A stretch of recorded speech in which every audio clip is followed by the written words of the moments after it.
अस्सलामुअलैकुम दोस्तों, आज की इस वीडियो में हम आपको मुर्गियों के गोश्त में वायरस के हवाले से जो कि तशवीशनाक खबरें गर्दिश कर रही हैं उसके बारे में बताएंगे। कहा जा रहा है कि मुर्गियों में भी कोरोना वायरस फैल गया है, अब इसका गोश्त एहतियात से खाएं। तो इसके बारे में अपडेट करेंगे। इन खबरों में कोई सदाकत है भी सही या सिर्फ अफवाहें हैं, तो आपको वीडियो आखिर तक लाजमी देखें। ये कहा जा रहा है कि पाकिस्तान भर के मुर्गी फार्म्स में कोरीज़ा नामी बीमारी फैल गई है, जिसके बायस बड़ी तादाद में मुर्गियां हलाक हो चुकी हैं। कोरीज़ा नामी बीमारी की वजह से मुल्क में कई जगहों पर पोल्ट्री फार्मर को बंद कर दिया गया है। पोल्ट्री फार्मर का कहना है कि कोरीज़ा बीमारी कोरोना वायरस से काफ़ी मुमासलत रखती है।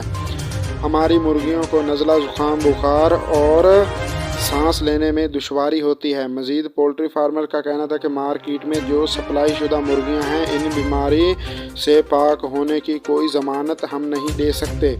इसके अलावा उन्होंने कहा कि लोग मुर्गियों के महंगे गोश्त की बजाय गाय, भैंस, बकरे के गोश्त को तरजीह दें।